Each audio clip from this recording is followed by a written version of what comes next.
Kelompok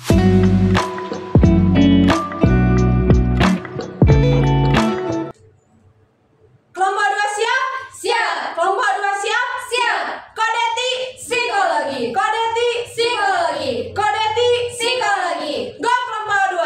Go, go, go. We are the one. One. Kelompok paling kompak. We are the go. Go. Psikologi go. We are the one, one, one. We are the go, go, go. Psikologi Namensen. Wahai kawanku kelompok 2. Mari kita nyanyi bersama, ceria gembira bersama, hilangkan keluh kesah yang ada. Walau banyak beda pendapat, mari kita happy bersama. Itulah tujuan bersama, hempaskan kebisingan yang ada. Perkenalkan, kami dari kelompok 2. Halo teman-teman, perkenalkan nama saya Cikedina Nayenggolan. Saya akan menjelaskan mengenai kode etik psikologi Indonesia pada bab 5 kerahasiaan rekam dan hasil pemeriksaan psikologi. Namun saya akan menjelaskan pada pasal 23 dan 24 saja. Jadi kita langsung saja mengenai kerahasiaan data.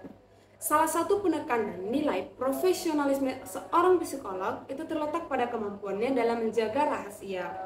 Nah, jaminan yang seringkali diberikan kepada klien adalah bahwa keterbukaan dan segala informasi yang disampaikan dalam proses sesi terapi maupun konseling itu dijamin akan terjaga kerahasiaannya. Sehingga seringkali kita seorang praktisi kesehatan mental, psikolog atau ilmu psikologi dalam prolognya itu sering dikatakan, namun demikian kerahasiaan hasil tes akan tetap terjaga.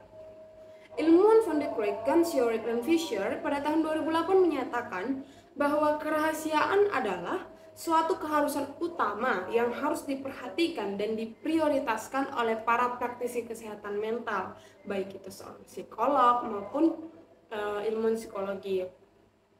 Selanjutnya, kategori apa sih yang dirahasiakan? Jadi kategori informasi yang dirahasiakan itu ada mengenai status klien. Nah, status klien dimaksud dalam hal ini tuh bisa seperti mantan pacarnya si klien, mantan suami, ataupun mantan istrinya si klien. Selanjutnya mengenai jumlah pertemuan. Jumlah pertemuan yang dimaksud kapan konseling pertama dilakukan, maupun berapa jarak untuk konseling-konseling selanjutnya, berapa hari jaraknya, itu dijaga kerahasiaannya. Selanjutnya ke tipe jasa. Tipe jasa yang dimaksud itu seperti konseling apa yang diberikan, konseling individu kah, atau konseling keluarga, atau konseling kelompok, maupun konseling-konseling lainnya. Selanjutnya, informasi yang dirahasiakan itu alasan si klien mencari atau menerima jasa konseling. Jadi pasti ada maksud dan tujuan ataupun alasan seorang klien itu melakukan konseling ataupun terapi. Selanjutnya, kata-kata dan perilaku nonverbal yang ditampilkan selama proses terapi. Jadi selama proses terapi ataupun konseling, seorang klien itu yang menampilkan tindakan-tindakan yang tidak normal atau kurang normal itu harus dijaga kerahasiaannya. Jadi hanya si konselornya lah atau psikolognya lah yang tahu tingkah laku atau perilaku yang dilakukan si klien. Selanjutnya, kata-kata dan perilaku nonverbal yang ditujukan klien terhadap terapis dalam konteks lainnya, itu sama saja. Selanjutnya, kata-kata dan perilaku nonverbal terapis, baik di dalam maupun di luar konteks terapi. Lalu ada rencana intervensi dan hal yang saat ini sedang dilakukan si klien. Jadi yang dimaksud dalam hal ini itu bahasa sederhananya, karena selama proses konseling atau proses terapi, si konselor atau si psikolog itu kan pasti memberi nasihat atau menyarankan suatu tindakan atau perbuatan atau tingkah laku atau apapun itu. Nah, jadi si klien yang mengikuti sarannya itu pasti melakukannya. Jadi kan si konselor itu tahu apa perbuatan apa atau tingkah laku apa yang dilakukan si klien saat ini. Nah, jadi apapun yang dilakukan si klien saat ini, dimanapun, baik kapanpun itu, si konselor harus menjaga kerahasiaannya. dan harus hanya dia yang tahu. Selanjutnya mengenai pandangan umum terapis mengenai jalannya intervensi dan hasilnya. Jadi hasil tesnya pun harus tetap dijaga kerahasiaannya, karena nggak semua klien mau hasil tesnya itu dipublis, disebarluaskan. Selanjutnya kita masuk pada pasal 23 rekam psikologi. Pendokumentasian dalam jasa psikologi merupakan bagian yang sangat erat dengan kerahasiaan.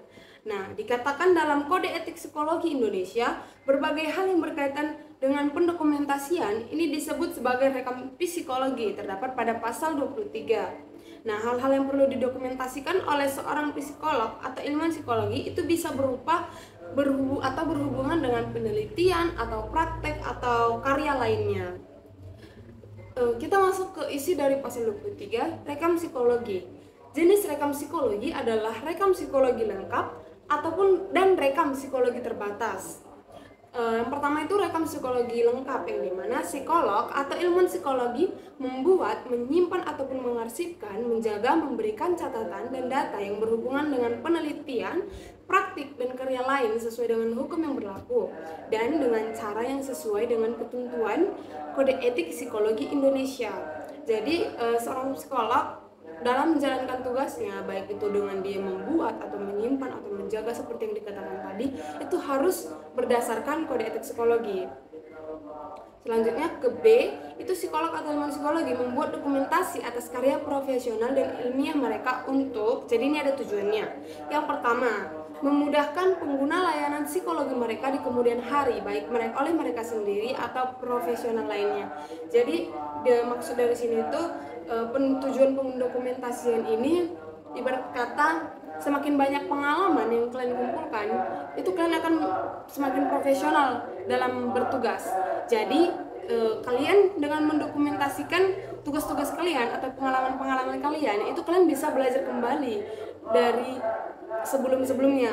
Jadi untuk melakukan tugas selanjutnya itu kalian bisa lebih profesional karena kalian sudah belajar dari pengalaman sebelumnya.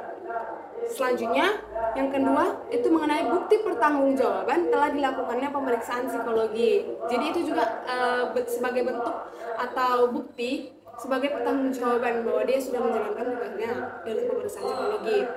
Selanjutnya itu mengenai memenuhi prasyarat yang ditetapkan oleh institusi ataupun hukum. Jadi institusi kode etik ataupun hukum itu membuat syarat bahwa dalam pemeriksaan psikologis itu harus didokumentasikan. Selanjutnya ke C, psikolog atau ilmuwan psikologi menjaga kerahasiaan klien dalam hal pencatatan, penyimpanan, pemindahan, dan pemusnahan catatan di bawah pengawasannya. Pengawasan yang dimaksud adalah di bawah pengawasan kode etik ataupun HIMSI ataupun Majelis Psikologi Indonesia. Selanjutnya ke D, itu psikolog atau ilmuwan psikologi menjaga dan memusnahkan catatan dan data dengan memperhatikan kaidah hukum atau perundang-undangan yang berlaku dan berkaitan dengan pelaksanaan kode etik saat ini. Selanjutnya ke E, apabila psikolog atau ilmuwan psikologi mempunyai dugaan kuat bahwa catatan atau data mengenai jasa profesional mereka akan digunakan untuk keperluan hukum yang melibatkan penerima atau partisipan layanan psikologi mereka, maka psikolog atau ilmuwan psikologi itu bertanggung jawab untuk membuat dan mempertahankan dokumentasi yang telah dibuatnya secara rinci, berkualitas, dan konsisten seandainya diperlukan penelitian dengan cermat dalam forum hukum. Jadi pendokumentasian ini juga dilakukan untuk sebagai cadangan untuk tugas-tugas di masa depan yang tidak diketahui kapan akan datang. Selanjutnya ini maksudnya yang tidak diketahui kapan akan datang maupun juga tugas-tugas yang terencana. Selanjutnya juga ke F, psikolog atau ilmuwan psikologi yang melakukan pemeriksaan layanan psikologi terhadap seseorang dan menyimpan hasil pemeriksaan psikologinya dalam arsip sesuai dengan ketentuan karena sesuatu hal tidak memungkinkan lagi menyimpankan data tersebut, maka demi kerahasiaan pengguna layanan psikologi sebelumnya, psikolog atau ilmuwan psikologi harus menyiapkan pemindahan tempat atau pemberian kekuasaan pada rekan sejawat lain terhadap data hasil pemeriksaan. psikolog tersebut dengan tetap menjaga kerahasiaannya. Nah, pelaksanaan dalam hal ini perlu di bawah pengawasannya yang dapat dalam bentuk tertulis atau lainnya. Jadi seperti itu. Jadi ada kadangkala pun seorang psikolog itu tidak dapat melanjutkan atau tidak dapat tetap menyimpan data. Dia dapat mengatur waktu untuk melakukan pemindahan data ataupun mengalihkannya kepada rekan sejawatnya. Namun tetap saja itu harus berdasarkan tahapan-tahapan tertentu yang berdasarkan kode etik, dan tetap saja juga itu harus tetap berada dalam pengawasannya. Selanjutnya kita ada masuk mengenai penggunaan alat telekomunikasi dan pelanggaran privasi. Kemajuan teknologi juga turut berperan dalam isu privasi dan kerahasiaan. Penggunaan telepon genggam, mesin faksimiil, pesan suara, mesin penjawab, dan surat elektronik itu berpotensi menimbulkan masalah etika yang berkaitan dengan perlindungan privasi klien. Nah, para praktisi kesehatan mental perlu berhati-hati dalam mendiskusikan hal-hal rahasia atau informasi yang bersifat privasi dengan orang lain melalui telepon ataupun media komunikasi lainnya. Jadi, maksud dikatakan di sini itu karena semakin berkembangnya zaman, apalagi di bidang teknologi, semakin banyak juga manusia-manusia yang melakukan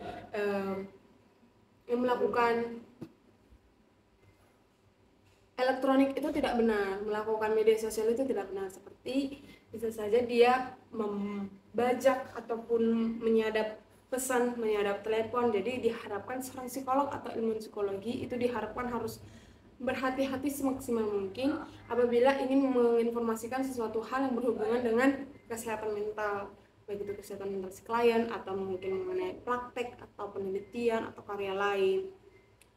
Nah, berikut merupakan beberapa hal yang mudah sekali diabaikan dan akhirnya dapat mengakibatkan adanya pelanggaran terhadap kerahasiaan dan privasi klien. Yang pertama itu adalah karena sumber rujukan. Lalu ada konsultasi publik. Nah, ini konsultasi publik ini kasusnya ada sangat banyak.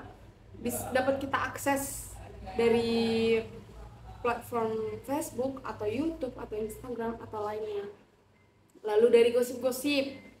Lalu mengenai catatan kasus dan berkas data si klien. Lalu ada telepon, faksimiil, dan pesan tertulis atau media-media lainnya. Ada komputer, kantor yang berada di rumah juga. Lalu berbagi dengan orang terdekat sekalipun. Selanjutnya kita ke bagian 2. Tadi bagian pertama itu pasal 23 rekam psikologi. Yang pertama itu rekam psikologi lengkap. Selanjutnya rekam psikologi untuk kepentingan khusus. Yang bagian pertama, laporan pemeriksaan psikologi untuk kepentingan khusus hanya dapat diberikan kepada personal atau individu ataupun organisasi yang membutuhkan dan berorientasi untuk kepentingan atau kesejahteraan orang yang mengalami pemeriksaan psikologi. Jadi konseling-konseling atau terapi-terapi yang diberikan itu tidak untuk sembarangan orang. Itu harus berdasarkan kebutuhannya. Berdasarkan kebutuhan dan kemampuannya dia juga. Selanjutnya kita ke B. Laporan pemeriksaan psikologi untuk kepentingan khusus dibuat sesuai dengan kebutuhan dan tetap mempertimbangkan unsur-unsur ketelitian dan ketepatan hasil pemeriksaan serta menjaga kerahasiaan orang yang mengalami pemeriksaan psikologi. Jadi di sini dikatakan kita yang melakukan konseling ataupun terapi itu harus tetap mempertimbangkan unsur-unsur ketelitian dan hasilnya pun harus sesuai dengan si kliennya, dan hasilnya itu harus dijaga kerahasiaan yang dimaksudkan dalam pasal 23 bagian 2D. Selanjutnya kita ke mempertahankan kerahasiaan data, yang dimana pada pasal 24 dikatakan psikolog atau ilmu psikologi wajib memegang teguh rahasia yang berkaitan dengan keluhan klien atau pengguna jasa psikologi lainnya. Penggunaan keterangan atau data mengenai penggunaan jasa psikologi atau orang yang menjalani jasa psikologi harus mematuhi hal-hal berikut. Jadi pengguna jasa psikologi atau pengguna psikologi itu juga tetap ada aturan-aturannya yang harus dipatuhi. Yang pertama, dapat diberikan hanya kepada orang yang berwenang mengetahuinya dan memuat hal-hal yang langsung berkaitan dengan tujuan pemberian jasa psikologi. Yang kedua, dapat didiskusikan hanya dengan orang-orang atau pihak yang secara langsung berwenang atas diri pengguna jasa psikologi. Jadi maksudnya ini contohnya ada orang tua yang ingin anaknya itu dikonseling atau diterapi. Nah, jadi klien kita ini bukan si anak, klien kita ini bukan si anak, tapi si orang tuanya lah si klien kita. Tapi yang kita konseling itu si anaknya. Sampai di sini paham kan? Orang tua ingin anaknya dikonseling atau tes IQ lah, tes IQ. Contohnya orang tua ingin anaknya tes IQ. Nah, jadi anaknya ini dites. Namun klien si psikolog ini bukanlah si anaknya, tetapi si orang tuanya. Jadi data-data atau apapun hasilnya itu didiskusikan kepada si anaknya sama si orang tuanya. Selain daripada mereka itu tidak boleh tahu hasilnya, dan kita harus tetap juga kembali ke kerahasiaan data. Selanjutnya, dapat dikomunikasikan dengan bijaksana secara lisan ataupun tertulis kepada pihak ketiga hanya bila pemberitahuan diperlukan untuk kepentingan pengguna jasa psikologi, profesi, dan akademisi, dengan tetap menjaga kerahasiaan identitas orang yang menjalani pemeriksaan psikologi, tetap dijaga kerahasiaannya. Jadi di sini kita beri contoh dalam hal pemberian tes IQ itu secara lisan boleh dan secara tulisan juga boleh. Jadi hasil tesnya itu jika memang diperlukan untuk keperluan lain, untuk keperluan si anaknya, itu bisa dikeluarkan hasil tertulis, bisa dalam bentuk printan mungkin. Nah, seperti itu. Selanjutnya mengenai pasal 25 dan selanjutnya sampai bab 6 akan dijelaskan oleh rekan saya. Namun sebelum kepada rekan saya ada satu kasus yang dimana kalau bisa teman-teman kalau bisa teman-teman boleh menjawab kasus yang akan saya ceritakan, di mana kasus ini menceritakan tentang contohnya saya seorang psikolog, contohnya, amin. Contohnya saya seorang psikolog. Saya memiliki klien kita sebut saja namanya Mawar, contohnya. Saya seorang psikolog dan saya memiliki klien, contoh nama klien saya Mawar. Jadi saya dan Mawar ini telah melakukan konseling mungkin 2 atau 3 kali. Kita bikin 3 kali aja ya.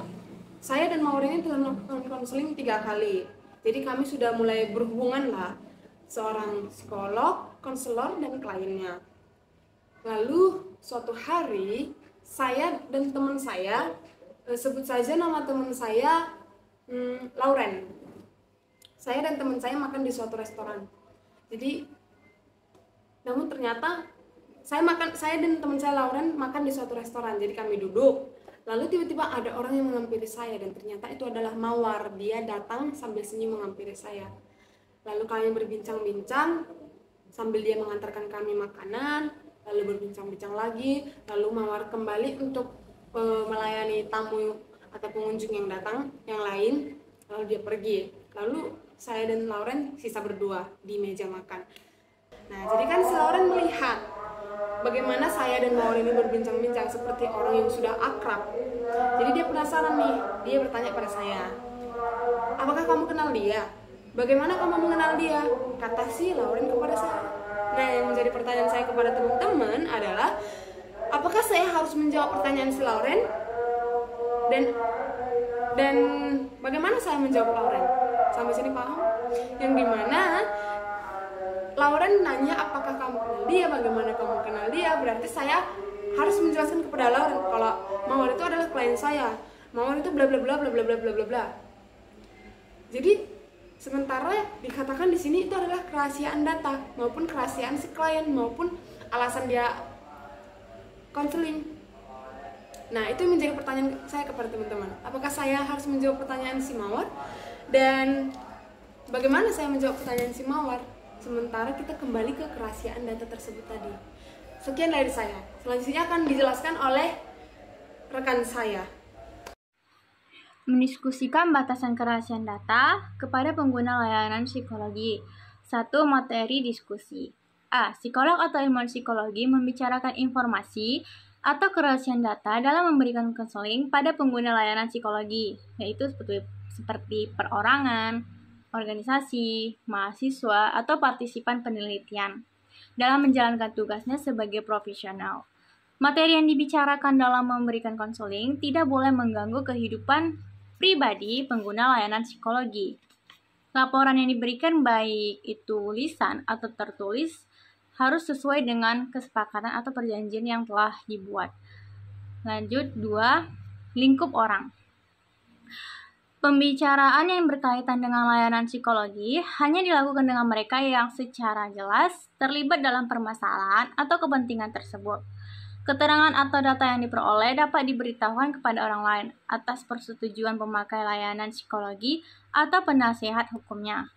Jadi maksudnya itu, di mana diskusi layanan psikologi hanya boleh dilakukan dengan mereka yang mempunyai kepentingan yang jelas terlibat dalam permasalahan atau kepentingan itu tersebut. Lanjut, jika pengguna layanan psikologi masih kanak-kanak atau orang dewasa yang tidak bisa memberikan persetujuan sukarela, maka psikolog atau ilmuwan psikologi wajib melindungi agar pengguna layanan psikologi serta yang menjalani layanan psikologi tidak mengalami hal-hal yang merugikan. Jadi ketika kita bertemu dengan klien yang masih anak-anak atau orang dewasa yang masih belum mampu memberikan persetujuan secara sukarela, maka sudah kewajiban kita sebagai psikolog atau ilmuwan psikologi tetap menjaga informasi atau data kerahasiaan si pengguna layanan psikologi ini. Begitu.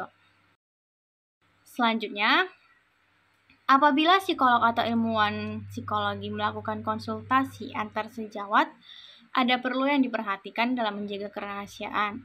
Saling berbagi informasi hanya diperbolehkan kalau diperlukan untuk pencapaian tujuan konsultasi. Itu pun tanpa menyebutkan identitas pengguna layanan psikologi.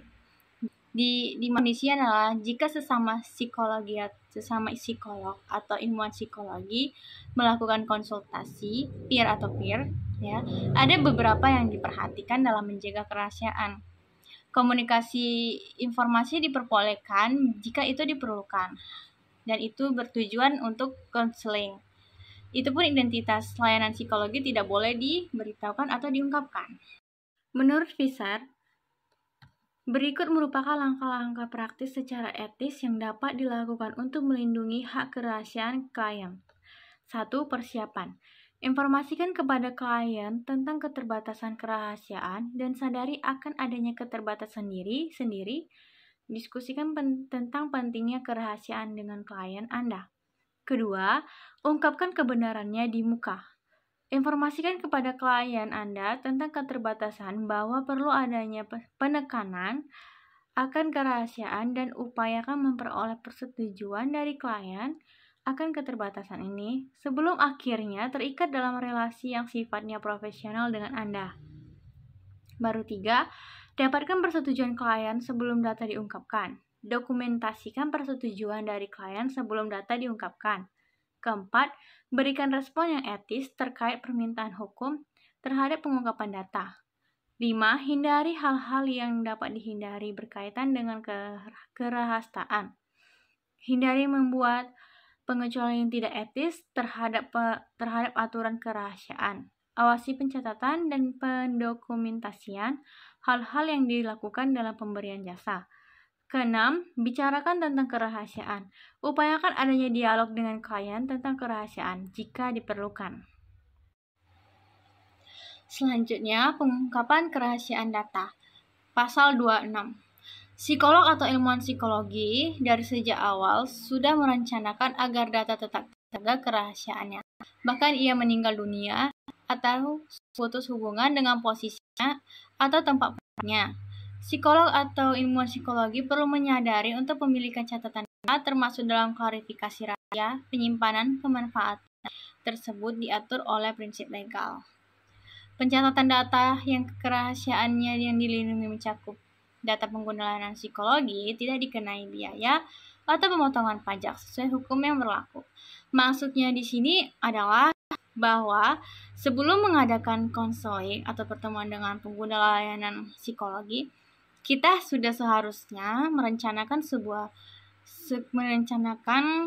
yang namanya menjaga kerahasiaan si klien atau pengguna layanan psikologi.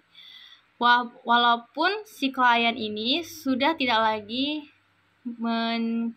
lagi hubungan dengan kita atau di tempat praktiknya kita, bahkan waktu ia meninggal dunia. Lanjutnya, di mana pemilikan catatan. Maksudnya di sini adalah kita sebagai psikolog atau psikologi harus menyadari bahwa untuk pemilikan catatan data yang termasuk dalam klasifikasi rahasia tersebut itu bersifat legal. Lalu dalam hasil saat melakukan konseling akan ada hasil laporan, di mana hasil laporan tersebut tidak dikenakan biaya atau pemotongan pajak sesuai hukum yang berlaku. Jika data atau informasi diperlukan protokol riset dari Dewan Penilai atau sejenisnya dan memerlukan identifikasi personal, maka identitas itu harus dihapus sebelum datanya dapat diakses.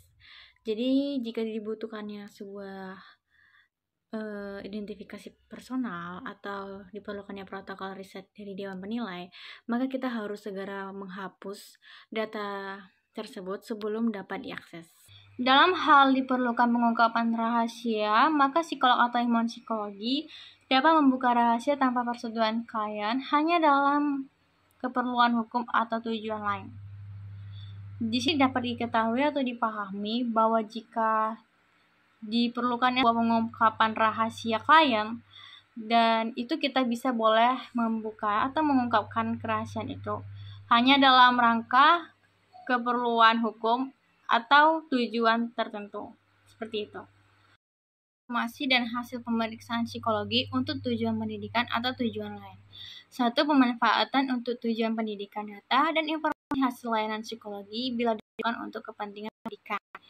Data harus disajikan sebagai mana adanya dengan menyamarkan nama orang atau lembaga yang datanya digunakan. Jadi, sebagai contoh, kita sebagai psikolog atau ilmuwan psikologi, ada seorang anak yang ingin mendaftarkan diri ke sekolah yang tertentu yang membutuhkan hasil tes IQ.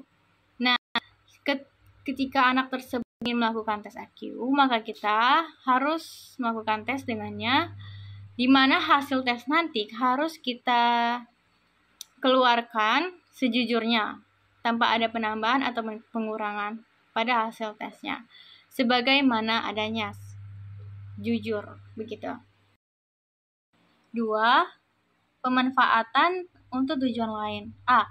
Pemanfaatan data hasil layanan psikologi untuk tujuan lain selain tujuan pendidikan, maka harus ada izin tertulis yang bersangkutan dan menyamarkan nama lembaga atau perorangan yang datanya digunakan. Jadi maksudnya jika suatu hasil tes laporan konseling itu diperlukan untuk tujuan lain, maka sudah tentunya izin tertulis dari yang bersangkutan atau nama lembaga yang disamarkan atau perorangan di mana data digunakan. B. Khususnya untuk pemanfaatan hasil layanan psikologi di bidang hukum atau hal-hal yang terkait dengan kesejahteraan pengguna layanan psikologi serta orang yang menjalani layanan psikologi, maka identitas harus dinyatakan secara jelas dan dengan persetujuan yang bersangkutan. Jadi maksudnya di sini adalah khususnya pemanfaatan hasil layanan psikologi dalam bidang hukum atau dalam hal-hal yang berkaitan dengan kesejahteraan layanan psikologi atau klien, maka perlu mendapat izin dari yang bersangkutan. Psikolog atau ilmuwan psikologi tidak membuka kerahasiaan pengguna layanan psikologi serta orang yang menjalani layanan psikologi untuk keperluan penulisan, pengajian, maupun pengungkapan media, kecuali kalau ada yang kuat untuk dan tidak bertentangan dengan hukum.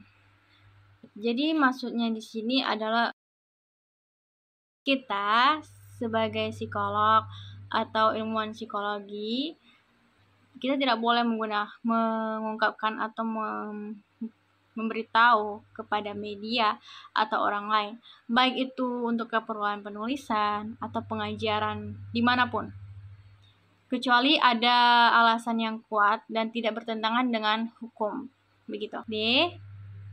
Dalam pertemuan ilmiah atau perbincangan yang menghadapkan psikolog atau ilmuwan psikologi untuk mengemukakan data, harus diusahakan agar pengungkapan data tersebut tidak dilakukan tanpa mengungkapkan identitas yang dikenali sebagai seseorang atau institusi yang bisa ditafsirkan oleh siapapun sebagai identitas diri yang jelas ketika hal itu diperbincangkan.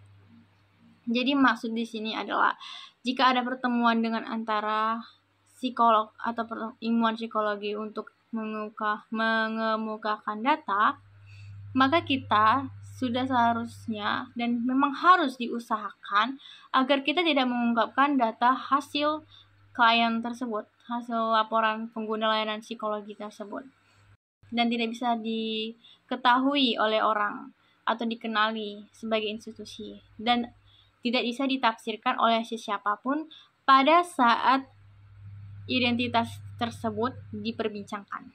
Begitu. Saya lanjut mengenai bab 8, iklan dan pernyataan publik. Dalam Kode Etik Psikologi Indonesia dituliskan bahwa iklan dapat dilakukan oleh seorang psikolog terhadap jasa produk maupun publikasi profesional yang dilakukan baik pada media yang berbayar maupun tidak berbayar. Ini tertulis pada HIMSI 2010 pasal 28. Namun untuk iklan pernyataan publik, yakni yang dibuat oleh seorang psikolog atau ilmuwan psikologi, harus memenuhi syarat. Yang pertama, bijaksana, jujur, dan teliti dan hati-hati. Yang kedua, mendasarkan kepentingan umum daripada kepentingan pribadi. Yang ketiga, berpedoman pada dasar ilmiah. Dan yang keempat, tidak bertentangan dengan kode etik. Dalam pasal 28 pertanggungjawaban, dinyatakan bahwa iklan dan pernyataan publik dimaksud dalam pasal ini dapat berhubungan dengan jasa, produk atau publikasi profesional psikolog dan atau ilmuwan psikologi di bidang psikologi. Mencakup iklan yang dibayar atau tidak berbayar, brosur, barang cetakan, daftar rektori, resume pribadi, atau kurikulum vitae, dan masih banyak lagi. Kemudian, dalam pasal 28 ini, ayat yang pertama memberikan pernyataan kepada masyarakat melalui berbagai jalur media, baik tertulis mencerminkan keilmuan, sehingga masyarakat dapat menerima dan memahami secara benar agar terhindar dari kekeliruan penafsiran serta menyesatkan masyarakat. Ayat yang kedua mencantumkan gelar atau identitas keahlian pada karya di bidang psikologi dan dipublikasikan sesuai dengan gelar yang diperoleh dari institusi pendidikan yang terakreditasi secara nasional. Dan yang ketiga, tidak membuat pernyataan palsu, menipu atau curang. Kemudian pada pasal 29, keterlibatan pihak lain terkait pernyataan publik. Yang pertama, psikolog dan atau ilmuwan psikologi yang melibatkan orang atau pihak lain untuk menciptakan atau menempatkan pernyataan publik yang mempromosikan praktek profesional, hasil penelitian, atau aktivitas yang bersangkutan. Tanggung jawab profesional atas pertanyaan tersebut tetap berada di tangan psikolog dan atau ilmuwan psikologi. Analisis dari ayat ini yaitu saat seorang psikolog dan atau ilmuwan psikologi meminta bantuan dari orang lain untuk mempromosikan dirinya, maka pernyataan orang tersebut akan tetap menjadi tanggung jawab psikolog atau ilmuwan psikologi tersebut. Kemudian, pada pasal atau ayat 2, psikolog dan atau ilmuwan psikologi berusaha mencegah orang atau pihak lain yang dapat mereka kendalikan seperti lembaga tempat bekerja, sponsor, penerbit, atau pengelola media dari membuat pernyataan yang dapat dikategorikan sebagai penipuan berkenan dengan jasa layanan psikologi. Bila mengetahui adanya pernyataan yang tergolong penipuan atau pemalsuan terhadap karya mereka yang dilakukan orang lain, psikolog dan atau ilmuwan psikologi berusaha untuk menjelaskan kebenarannya. Maksud dari ayat ini yaitu seorang psikolog dan atau ilmuwan psikologi harus dapat mencegah pihak yang dikendalikan untuk mempromosikan dirinya agar tidak melakukan hal-hal penipuan atas jasa layanan psikologi. Jika hal itu terjadi, maka psikolog dan atau ilmuwan psikologi itu wajib untuk membenarkan hal tersebut, atau mereka harus meluruskan kesalahan yang telah dilakukan oleh orang yang mereka kerjakan untuk mempromosikannya. Ayat yang ketiga, psikolog dan ilmuwan psikologi tidak memberikan kompensasi pada karyawan pers, baik cetak maupun elektronik, atau media komunikasi lainnya sebagai imbalan untuk publikasi pernyataan dalam berita. Yang dimana artinya dikasih karya tulis psikolog kepada umum dengan sengaja membayar biaya persnya. Oke, selanjutnya itu deskripsi program pendidikan gelar Kode Etik Psikologi Indonesia atau HIMPSI pasal 30, yaitu psikolog dan atau ilmuwan psikologi bertanggung jawab atas pengumuman, katalog, brosur atau iklan, seminar atau program non-gelar yang dilakukannya. Nah, maksudnya di sini mereka harus memastikan bahwa informasi yang disampaikan akurat, tidak menyesatkan dan sesuai dengan standar profesional dalam bidang psikologi. Yang kedua yaitu psikolog dan atau ilmuwan psikologi memastikan bahwa hal yang diberitakan tersebut menggambarkan secara akurat tentang tujuan, kemampuan tentang pelatih, instruktur, supervisor dan biaya yang terkait. Nah, hal ini penting agar individu yang tertarik dapat membuat keputusan yang informasional dan rasional terkait dengan partisipasi dalam program atau penggunaan jasa yang ditawarkan. Nah, selanjutnya itu pernyataan melalui media. Kode Etik Psikologi Indonesia atau HIPSI pasal 31. Psikologi dan atau ilmuwan psikologi dalam memberikan keterangan pada publik melalui media cetak atau elektronik harus berhati-hati untuk memastikan bahwa pernyataan tersebut yang pertama itu konsisten terhadap kode etik, yang kedua berdasar pada pengetahuan atau pendidikan profesional, pelatihan, konsep teoritis, dan konsep praktik psikologis yang tepat. Yang ketiga yaitu berdasar pada asas praduga tak bersalah. Yang keempat telah mempertimbangkan batasan kerahasiaan sesuai dengan pasal 24 buku kode.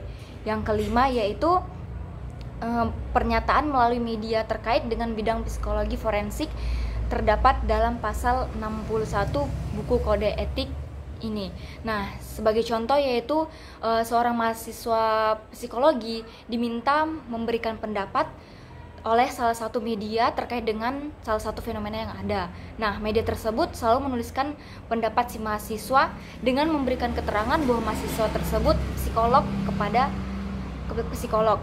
Nah, hal tersebut sekalipun dianya akan menjadi psikolog, namun statusnya saat ini bukanlah psikolog, sehingga ia harus mengklarifikasi dan sebisa mungkin untuk mencegah agar tidak memberikan informasi yang menipu masyarakat. Selanjutnya yaitu iklan diri yang berlebihan. Kode Etik Psikologi Indonesia atau HIPSI pasal 32. Di sini tertulis yaitu psikolog dan atau ilmuwan psikologi dalam menjelaskan kemampuan atau keahliannya harus bersikap jujur, wajar, bijaksana dan tidak berlebihan dengan memperhatikan ketentuan yang berlaku untuk menghindari kekeliruan penafsiran di masyarakat. Nah, hal ini juga melibatkan sikap profesionalisme dalam menyampaikan informasi yang akurat dan relevan sesuai dengan standar etika dan kode etik profesi psikolog. Yang selanjutnya yaitu melibatkan pihak lain untuk mempromosikan jasa psikolog. Yang pertama, meminta klien untuk mengekspresikan kesan dan pengalamannya tentang jasa psikologi yang diberikan psikolog. Yang kedua yaitu meminta pihak-pihak tertentu seperti media untuk menyebarkan informasi positif tentang jasa psikologi yang dilakukan. Yang ketiga yaitu menjadi narasumber dalam artikel atau ulasan di media tentang hal-hal yang relevan dengan pengalaman praktiknya. Nah, pada intinya beriklan itu masih dapat dianggap etis, namun sangat perlu diperhatikan batasan-batasannya sehingga tidak memberikan informasi yang menipu dan berlebihan. Dalam meminta klien mengekspresikan pengalaman terapinya, misalnya seorang psikolog harus memastikan kerahasiaan data klien dengan meminta klien menandatangani surat kesediaan untuk dipublikasikan terlebih dahulu. Coker menyimpulkan beberapa hal yang penting terkait dengan iklan dan pernyataan publik dalam praktik psikologi sebagai berikut. Yang pertama yaitu psikolog sangat boleh mempromosikan jasanya melalui iklan. Namun materi iklan sangat penting untuk ditelaah agar tidak menyesatkan. Namun tetap dapat memberikan informasi bagi mereka yang membutuhkan. Nah, dengan demikian, dalam hal ini psikolog dapat mengkomunikasikan layanan yang mereka tawarkan secara jelas dan informatif tanpa mengorbankan integritas atau keakuratan informasi. Yang kedua yaitu menggunakan gelar akademis, afiliasi dengan institusi dan sebagainya harus sangat diperhatikan agar tidak membuat publik salah paham atau tertipu. Nah, hal ini penting untuk menjaga integritas profesi dan kepercayaan masyarakat terhadap individu atau lembaga yang terlibat, dengan memastikan bahwa penggunaan gelar akademis dan afiliasi disampaikan dengan jujur dan sesuai dengan fakta, akan membantu mencegah penipuan atau kesalahpahaman yang dapat merugikan publik. Yang ketiga yaitu, walaupun sebelumnya sempat ditentang, meminta testimoni dari klien yang puas dengan jasa psikolog boleh dilakukan sepanjang klien tersebut bukan sedang menggunakan jasa psikologi saat itu dan tidak mempengaruhi oleh psikolog dalam memberikan testimoninya.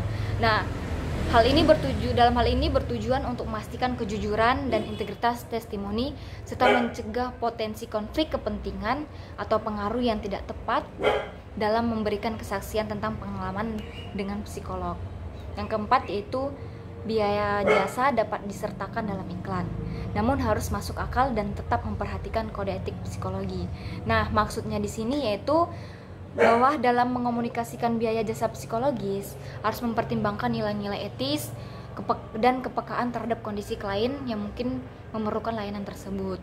Nah, dengan demikian biaya yang disampaikan haruslah wajar dan mencerminkan nilai layanan yang diberikan, sambil tetap memperhatikan kebutuhan psikologis individu yang mencari bantuan tersebut. Yang kelima yaitu, psikolog perlu memperhatikan caranya untuk mempresentasikan diri dan membuat pernyataan publik dengan hati-hati, sekalipun bukan dalam rangka beriklan. Nah, di sini maksudnya yaitu dengan memperhatikan cara komunikasi mereka, psikolog dapat memastikan bahwa pesan yang disampaikan sesuai dengan standar etika dan keilmuan psikologi, baik dalam konteks profesional maupun dalam konteks publik.